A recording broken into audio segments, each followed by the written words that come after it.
Good evening students, आप सभी का एक बार फिर से स्वागत है हमारी AJIS एकेडमी पर।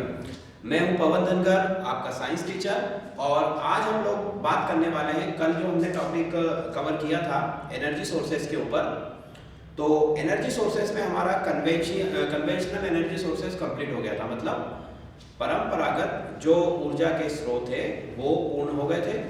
आज हम बात करेंगे अपरंपरागत ऊर्जा के स्रोत, मीन्स हमारे जो नॉन कन्वेंशनल आपके जो एनर्जी सोर्सेस है उनके बारे में। ठीक है, तो देखिए शुरू करते हैं हम। सबसे पहले हमने सोलर एनर्जी के ऊपर बात की थी। तो सोलर एनर्जी के बारे में हमने कल बात कर ली थी नॉन कन्वेंशनल में, कि सोलर एनर्जी जो है इंडिया में काफ़ी तेजी से ग्रो कर रहा है और काफ़ी पर्यावरण के लिए भी अच्छा ये संसाधन है। ठीक, आज हम शुरू कर रहे हैं टाइडल एनर्जी के ऊपर से। टाइडल एनर्जी का मतलब होता है, ये नया कॉन्सेप्ट है। ठीक है, टाइडल एनर्जी एक नया कॉन्सेप्ट है। इसके अलावा जो वेव एनर्जी है और जियोथर्मल एनर्जी, ये तीनों ही जो है ये नए कॉन्सेप्ट है। मतलब कि शायद इनके बारे में आपने नहीं सुना होगा। ठीक है, बट इनसे रिलेटेड क्वेश्चन आने वाले हैं, तो उनको भी आप अच्छे से देखिए कि क्या होती है ये तीनों चीजें। तो सबसे पहले मैं आपको क्लियर करने वाला हूँ टाइडल एनर्जी के बारे में। टाइडल का मतलब होता है, ठीक है, जिसे हिंदी में हम बोलते हैं लो टाइड और हाई टाइड, आपने सुना होगा। ठीक है, हिंदी में इसे बोला जाता है ज्वार और भाटा।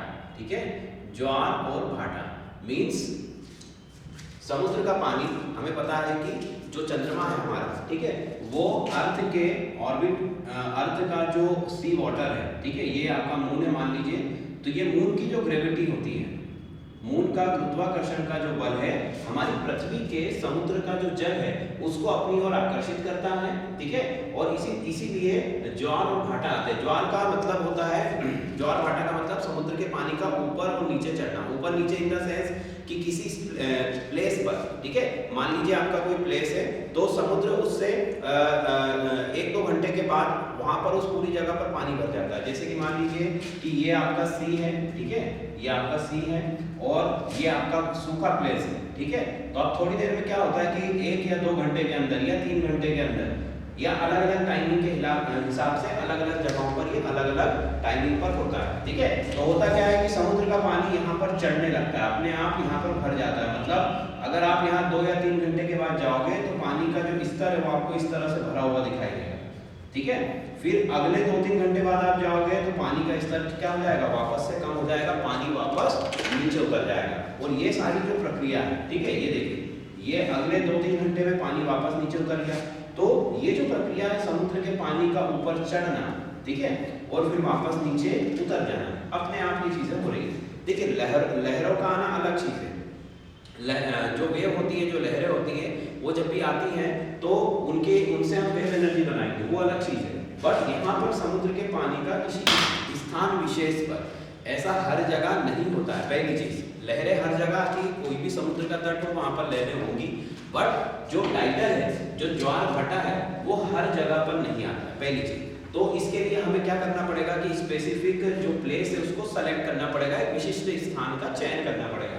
अब होता क्या है कि समुद्र का पानी हमने ऑब्जर्व किया है कि भाई ये ऊपर चढ़ रहा है और नीचे उतर रहा है। ठीक है, और उसके टाइमिंग के बारे में भी हमने ऑब्जर्वेशन कर लिया कि भाई 1 या 2 घंटे में, ठीक है, या फिर 4 घंटे में, जो भी उसका टाइमिंग है उसके अकॉर्डिंग ये ऊपर चढ़ रहा और नीचे उतर रहा है। ये पूरा ऑब्जर्वेशन होता है उसका, साल 6 महीने तक पूरा उसको ऑब्जर्व किया जाता है। फिर दूसरी चीज उसमें क्या देखी जाती है कि पानी किस स्पीड से ऊपर आ रहा है और किस स्पीड से नीचे जा रहा है। मतलब what is the speed, what is the speed, पानी के चढ़ने उतरने की जो चाल है, ठीक है, जो गति है वो कैसी है। क्योंकि गति जितनी ज़्यादा होगी हमें उतनी ही ज़्यादा एनर्जी मिलेगी, और अगर गति कम होगी तो हमें एनर्जी कम मिलेगी। तो फिर उस केस में हम क्या करने वाले हैं कि अगर स्पीड मान लीजिए कम है पानी की, तो फिर हमें यहाँ पर टरबाइंस का जो नंबर है वो बढ़ाना पड़ेगा।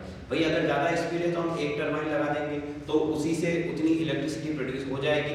बट अगर स्पीड कम है पानी के चढ़ने उतरने की, तो फिर हम क्या करेंगे कि वहाँ पर 1 की जगह 2 या 3 टरबाइंस लगाने पड़ेंगे, जिससे कि क्या होगा कि उस लो स्पीड पे भी वो टरबाइन उतनी ही इफिशियंसी के साथ काम करेंगे और हमें ऊर्जा का एक निश्चित मात्रा जो है वो हमेशा प्रदान करते रहेंगे। अब कैसे करेंगे वो ऊर्जा की मात्रा, वो देखिए जब पानी ऊपर चढ़ेगा तो और जब नीचे उतरेगा, दोनों ही स्थितियों में जो जल है उसके अंदर काइनेटिक एनर्जी जो होती, गतिज ऊर्जा का गतिज ऊर्जा उसके अंदर होती है, ठीक है, काइनेटिक एनर्जी। अब हमने क्या किया कि उस स्थान का चयन करके उसको पूरी तरह से स्टडी करके कि वहां पर कितने टाइम पर और कितनी कितनी पानी ऊपर चढ़ रहा है, वहां पर हम टरबाइन लगा देते हैं। टरबाइन का मतलब कि बिजली बनाने वाली मशीन, ठीक है। ये बिजली बनाने वाली मशीन्स कुछ इस तरीके की होती हैं, ठीक है, और इनमें विंग्स लगे होते हैं, फैंस लगे होते हैं, पंखे लगे होते हैं, जिससे जब पानी ऊपर चढ़ता है तो इनके जो फैंस है ये तेजी से घूमते हैं, ठीक है। अब देखिए पानी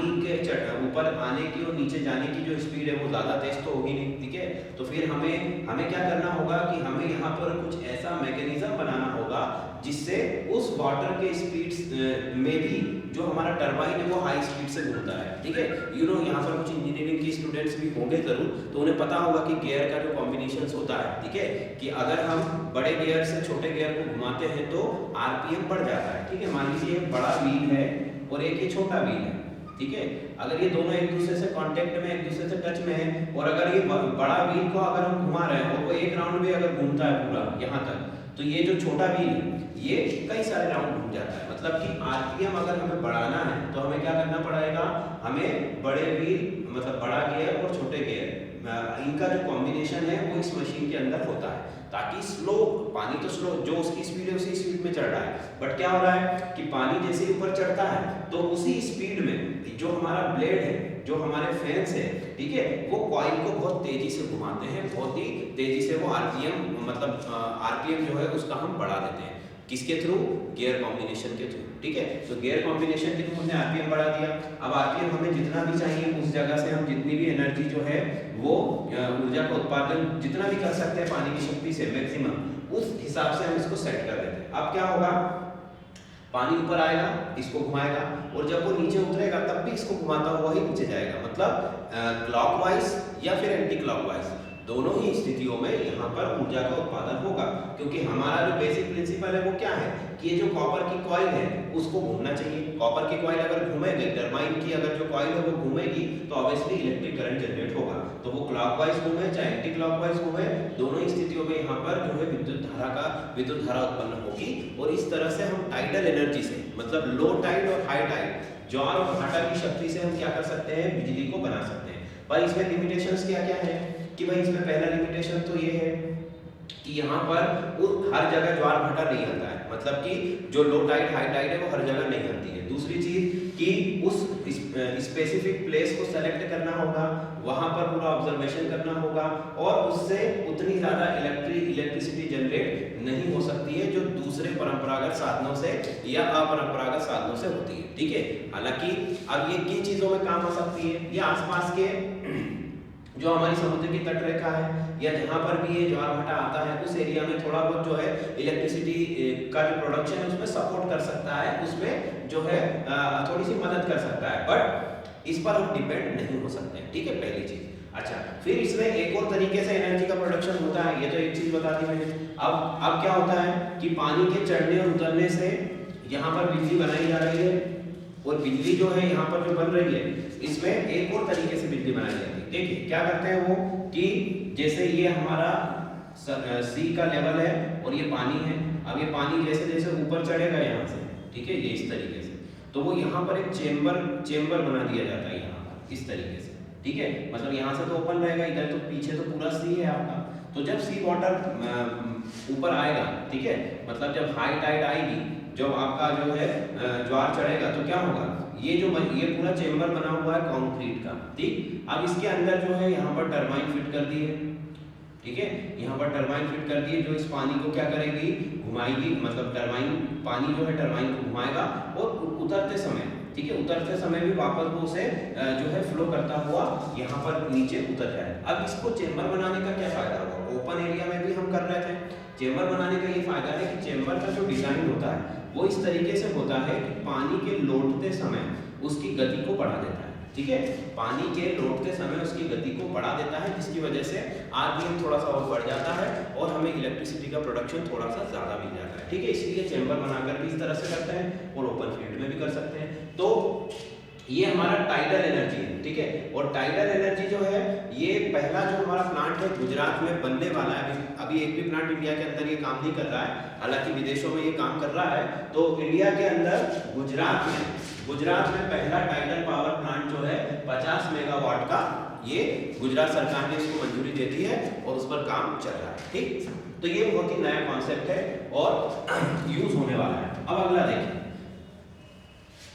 अगला देखिए, अगला है वेव एनर्जी। ये थोड़ा सा डिफरेंट है और ये बहुत ही प्रैक्टिकल भी हो सकता है, क्योंकि इससे हम ऊर्जा की आपूर्ति कर सकते हैं। हमें पता है कि भारत की जो तट रेखा है, भारत की तट रेखा 7517 किलोमीटर के आसपास है, ठीक है। और उसकी जो टोटल अगर टाइडल की जो वेव एनर्जी है, उससे अगर हम इलेक्ट्रिसिटी जनरेट करें तो 40 से 60 गीगावाट तक इलेक्ट्रिसिटी हम जनरेट कर सकते हैं। देखिए समुद्र की जो तट रेखा है, ठीक है, हम सभी को पता है भारत में जो समुद्र की तट रेखा है वो काफी बड़ी है, ठीक है।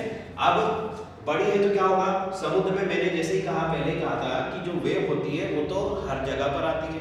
टाइडल तो सेलेक्टेड प्लेसेस पर आएगी, पर वेव तो हर जगह आएगी। जहां भी समुद्र का किनारा होगा वहां पर जो है आपकी जो लहरें हैं वो उठेंगी, तरंगे उठेंगी, ठीक है। अब इन तरंगों को ऊर्जा में कैसा बदला जाता है, जैसे ये मान लीजिए आपका सी वाटर है पूरा, और ये कंटिन्यूअसली इस तरीके से आपका जो किनारा है, शोर है, उससे टकराता रहता है। ये पूरा आपका सी वाटर है, फाइन।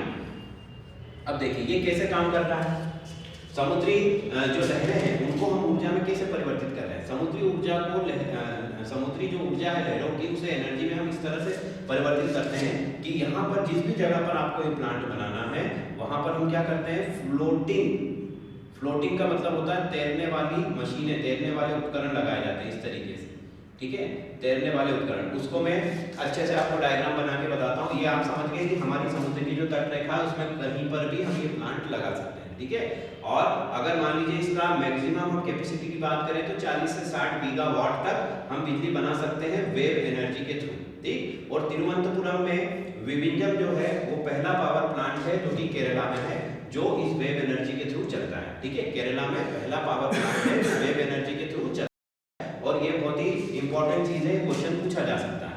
अब इसके मैकेनिज्म की अगर बात करें, इसकी क्रियाविधि कैसी होती है, तो वो देखिए क्रियाविधि इस तरीके की होती है कि देखिए ये मान लीजिए आपका वाटर है, सी वाटर।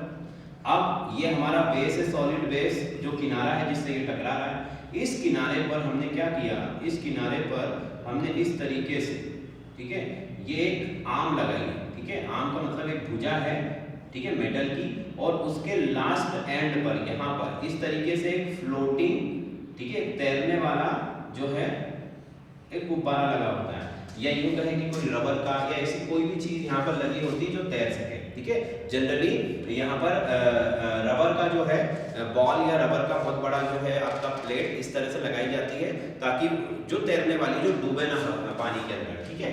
अब क्या होता है, ये इस तरीके से लगा दिया। अब यहाँ पर ये एक स्क्रू से जुड़ी हुई है और ये ऊपर नीचे दोनों तरफ मूव कर सकती है। मतलब जब लहरें यहाँ से आकर इससे टकराएंगी तो क्या होगा, ये तो फ्लोटिंग है, ठीक है, फ्लोटिंग है, तो ये जैसे ही लहरें इसको ऊपर उठाएंगी तो ये पीछे से क्या होगा, नीचे हो जाएगा।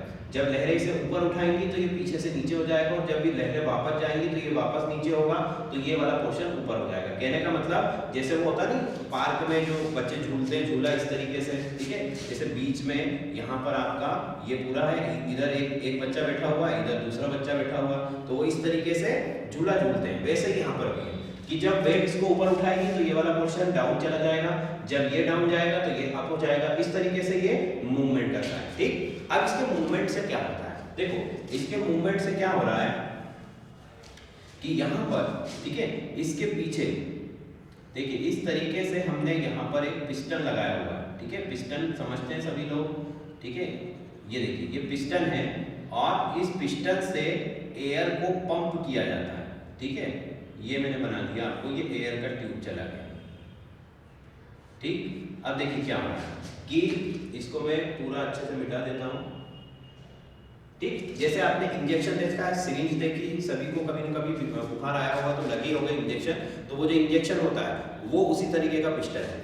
अब इसके मूवमेंट से क्या हो रहा है, इस पिस्टन में हवा पंप हो रही है, ठीक है। जैसे ये नीचे जाएगा तो ये सिरा ऊपर जाएगा, जब ये ऊपर आएगा तो ये वापस नीचे आएगा।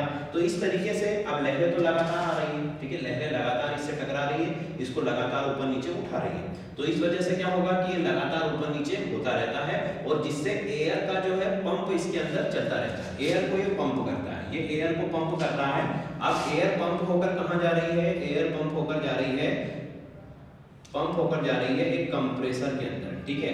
कंप्रेसर समझते हैं, ठीक है, जिसमें एयर को कंप्रेस करके भरा जाता है, ये एयर कंप्रेसर है। अब एयर कंप्रेसर में जब एयर जमा हो रही है, ठीक है, मतलब प्रेशर के साथ एयर को यहाँ पर जमा किया जा रहा है, सीधा सा मतलब ये है। इसको पंप किया जा रहा है, पंप किसके थ्रू हो रहा है? वेव एनर्जी के थ्रू।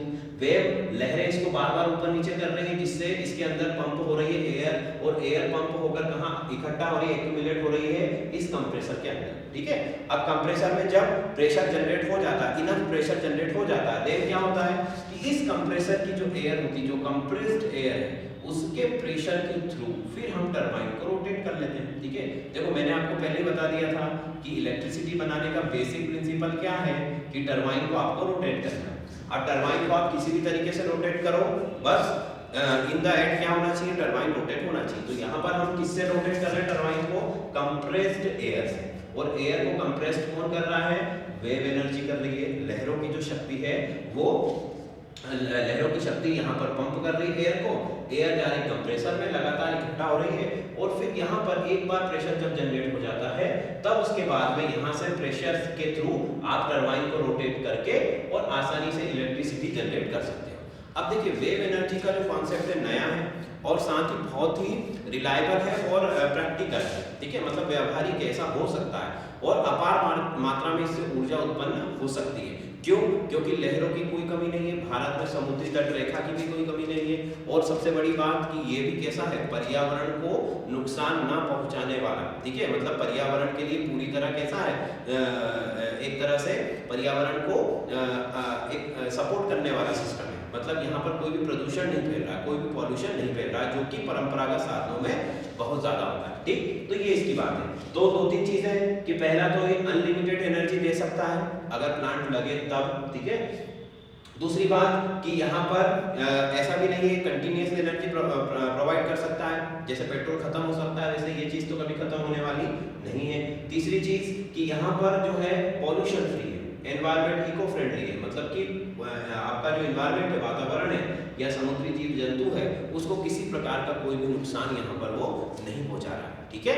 तो ये वेव एनर्जी का कॉन्सेप्ट है, और वेव एनर्जी का कॉन्सेप्ट बहुत ही नया भी और प्रैक्टिकल भी है, और ये हर जगह पर अप्लाई भी हो सकता है, और इस प्लांट को लगाने के लिए ज्यादा इन्वेस्टमेंट भी नहीं करना पड़ता है, ठीक है। बट क्वेश्चन ये है कि अगर सब कुछ अच्छा है तो फिर हो क्यों नहीं रहा है, ठीक है, इंडिया के अंदर। तो देखिए कोई भी नई चीज को एक्सेप्ट करने के लिए थोड़ा सा टाइम लगता है। अब विदेशों में ये चीजें हो रही हैं, अब उन पर जो है प्रयोग भी चल रहे हैं, और किसी भी प्लांट को लगाने से पहले गवर्नमेंट उसका लॉन्ग टर्म में एक पूरा रिपोर्ट देखना चाहती है कि भाई मान लीजिए वो किसी देश ने लगाया तो वो वहाँ पर थोड़े दिन चलने दीजिए कुछ सालों तक, उसके बाद वहाँ पर कैसा रिजल्ट मिल रहा है उससे वो देखा जाएगा, मेंटेनेंस कितना आ रहा है, खर्चा कितना लग रहा है, ये सारी चीज़ें गवर्नमेंट को देखनी होती है, और उसके बाद में नई चीज़ों को थोड़ा एक्सेप्टेंस में प्रॉब्लम्स आती हैं सभी के साथ। तो वही चीज़ अभी यहाँ हो रही है। एक बार अगर ये बनना शुरू हो गया, ठीक है, तो काफी हद तक हमारे देश की जो एनर्जी की प्रॉब्लम है वो सॉल्व हो सकती है, ठीक है। चलिए अब ये हो गया वेव एनर्जी। अब वेव एनर्जी में भी दो तरीके से काम होता है, एक तो ये हो गया, और दूसरा क्या होता है कि यहाँ पर एक चेंबर जैसा बना दिया जाता है, ठीक है, जैसे ये चेंबर बन गया। अब इस चेंबर में क्या होता है, जब लहरें, ये इस तरीके से चेंबर बन गया, अब जब लहरें ऊपर नीचे होती हैं तो इस चेंबर के थ्रू ही यहाँ पर एयर को पंप कर दिया जाता है, ठीक है, मतलब पिस्टन की भी जरूरत नहीं होती है। मतलब जैसे ही हवा जो पानी की लहरें हैं ऊपर आई तो हवा इसमें से ऊपर जाएगी और सीधे की सीधे कहाँ चली जाएगी? कंप्रेसर के अंदर चली जाएगी, ठीक है। पर वो थोड़ा सा क्या है, कॉस्टिंग वाला प्रोजेक्ट है, बट ये जो प्रोजेक्ट है ये प्रैक्टिकल भी है और इसमें कॉस्ट उसके कंपेरिजन में कम लगता है, ठीक है, और ये काम भी उससे अच्छा करता है। तो इसलिए ये वाला जो प्लांट है ये सक्सेसफुल है, फाइन। तो ये वेव एनर्जी का कॉन्सेप्ट हो गया। अब देखिए अगला एक और कॉन्सेप्ट है हमारे पास, वो है जियोथर्मल एनर्जी, ठीक। और वेव एनर्जी का जो प्लांट है मैं आपको बता ही चुका हूँ कि वेव एनर्जी का जो प्लांट है वो तिरुवनंतपुरम केरला में लग चुका है, ठीक है, और वो काम भी कर रहा है। अब अगला है हमारा जियोथर्मल एनर्जी, ठीक है। जियोथर्मल एनर्जी क्या है? ये और इन सभी से नया लेटेस्ट कॉन्सेप्ट है, ठीक है। क्या होता है जियोथर्मल एनर्जी? देखिए, जियो का मतलब है अर्थ और थर्मल का मतलब है अर्थ की गर्मी। मतलब हमें पता है कि हमारी जो अर्थ है वो अंदर से कैसी है, बहुत ज्यादा गर्म है, हॉट है, ठीक है। अर्थ अंदर से बहुत ज्यादा हॉट है, गर्म है।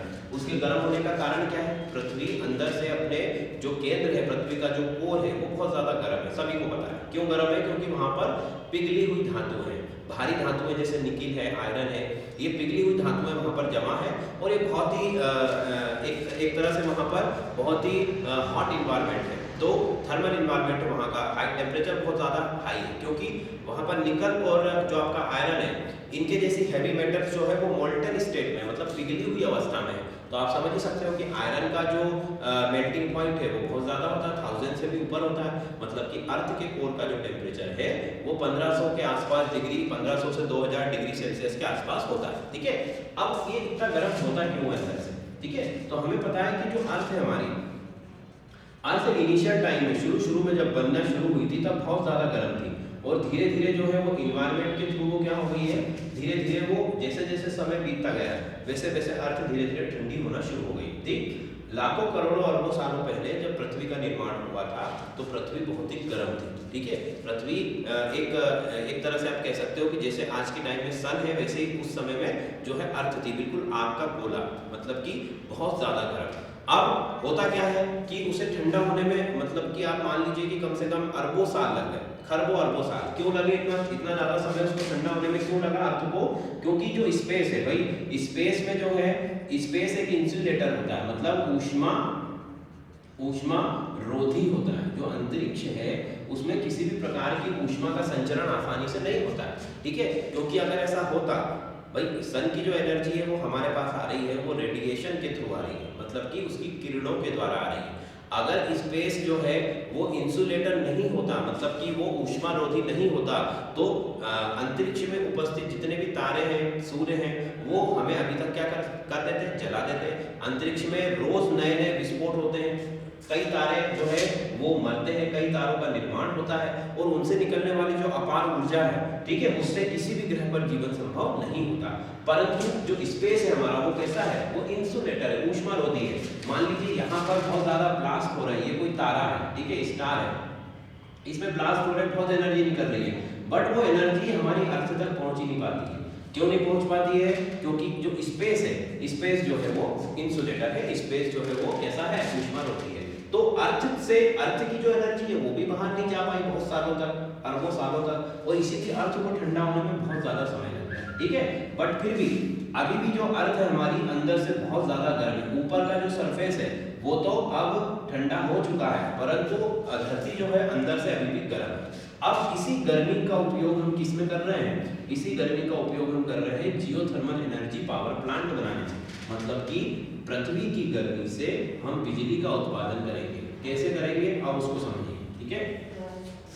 देखो एक दो चीजें मैं और बता देता हूँ कि अर्थ जो अंदर से गर्म है, ठीक है, वो गर्म अभी भी है। उसका एक रीजन क्या है, क्योंकि जो उसकी गर्मी है वो कहीं बाहर निकल नहीं पा रही है, क्योंकि चारों तरफ तो अर्थ है, मतलब कि उसकी जो हीट है वो बाहर नहीं जा पा रही, इसलिए अर्थ अभी भी अंदर से गर्म है। और दूसरा उसका रीजन ये है कि जो हमारा सन है, उस सन की जो प्रबल गुरुत्वाकर्षण शक्ति है, मतलब जो स्ट्रॉन्ग ग्रेविटी है, वो अर्थ को हमेशा जो है कॉन्ट्रैक्ट और रिलीज करता रहता है, मतलब इस तरीके से दबाता रहता है अर्थ को, ठीक है। और उसी प्रेशर की वजह से हीट जनरेट होती है, ठीक है। कोई भी चीज पर अगर आप प्रेशर लगाओगे तो वो गर्म होने लगती है, और उसी गर्मी को जो है वही गर्मी अर्थ को अंदर से ठंडा होने नहीं देती है। फाइन, तो इसीलिए अर्थ अंदर से बहुत ज्यादा।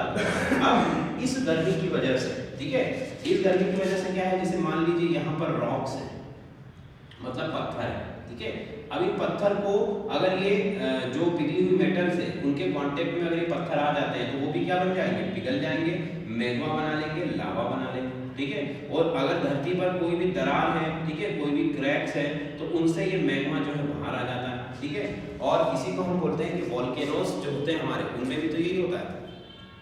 वोल्केनोस के अंदर इतनी ज्यादा हीट, इतना ज्यादा टेम्परेचर, इतना ज्यादा प्रेशर कहाँ से आता है? अर्थ के अंदर से ही आ रहा है। क्यों आ रहा है? क्योंकि अर्थ के जो अंदर की गर्मी है, जो हीट है, उससे चट्टाने जो मिट्टी है या दूसरे मिनरल्स की जो रॉक्स हैं वो सभी मेल्ट हो जाती है, पिघल जाती है और लावा बना लेती है। अब इन 3 न्यूट्रॉनों ने अगले 3 नाभिकों को तोड़ा, ठीक है, और इस तरीके से ये चेन अभिक्रिया चल रही है। और ये पूरी जो चेन अभिक्रिया है ये बॉक्स के अंदर चलती है, मतलब कंक्रीट का बना हुआ बहुत ही मजबूत 10 से 12 मीटर मोटा, ठीक है, 10 से 12 मीटर मोटी जो है दीवारें होती हैं, ठीक है, उसके अंदर ये रूम होता है पूरा, उसके अंदर ये पूरी प्रक्रिया चल रही है। क्योंकि अगर ये अनकंट्रोल हो गई, नियंत्रण से बाहर हो गई तो क्या होगा, ब्लास्ट हो जाएगा। परमाणु बम ये एक तरह का परमाणु बम ही है।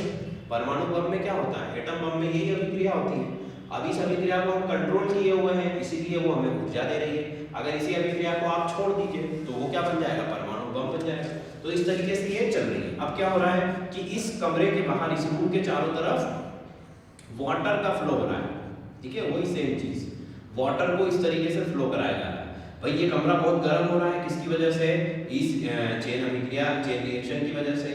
इस रूम के चारों तरफ वाटर फ्लो हो रहा है, पानी का बहाव चल रहा है लगातार, और वो पानी इस गर्मी की वजह से क्या हो रहा है, उबल रहा है, उसकी वेपर फॉर्म हो रही है। और वो वेपर जो है हम किस में कलेक्ट कर रहे हैं, फिर से अगेन बॉयलर के अंदर। ये सेम प्रोसेस है यहाँ से पूरा, जो अभी तक हम कई बार पढ़ चुके हैं, ठीक है। बॉयलर के अंदर कलेक्ट किया, बॉयलर से फिर वो जो वेपर है, वाटर वेपर, वाटर की जो भाप है पानी की, उससे हमने टरबाइन को रोटेट कर दिया। मतलब यहाँ पर भी सेम, पानी को उबालने का तरीका अलग है, ठीक है, नाभिकीय ऊर्जा के द्वारा पानी को उबाला जा रहा है, परंतु आगे का जो पूरा सिस्टम है वो सेम है, जो कि हमने कई दूसरे प्लांट में देखा है। बॉयलर में स्टीम को इकट्ठा किया, भाप को बाहर से टरबाइन घुमाया, टरबाइन से इलेक्ट्रिसिटी जनरेट की, ठीक। केवल अंतर क्या आया है, अंतर आया है पानी को गर्म करने के तरीके में। पानी को गर्म यहाँ किसकी वजह से किया जा रहा है, नाभिकीय संयंत्र में जो हमने यूरेनियम की जो अभिक्रिया करवाई है उसके द्वारा, क्लियर। तो ये परमाणु संयंत्र इस तरीके से काम करता है। फिर इसके अंदर बहुत सारी चीजें होती है कि इस अभिक्रिया को नियंत्रित करने के लिए नियंत्रक छड़ें होती है, ठीक है, भारी जल का उपयोग किया जाता है जो मंदक का कार्य करता है, एज अ मॉडरेटर यूज किया जाता है। और जो है पूरा सेटअप जो है ऐसी जगह पर लगाया जाता है जहां पर आसपास दूर दूर तक कोई आबादी ना हो, कोई लोग ना रह रहे हो, और अगर रहते भी हो तो फिर उनको उस जगह से खाली किया जाता है। मतलब कि उनको जैसे डैम बनाने के लिए लोगों को हटाया जाता है, वैसे ही यहाँ पर भी लोगों को क्या किया जाता है, हटाया जाता है। तो इस तरीके से ये पूरा न्यूक्लियर पावर प्लांट काम करता है, ठीक है।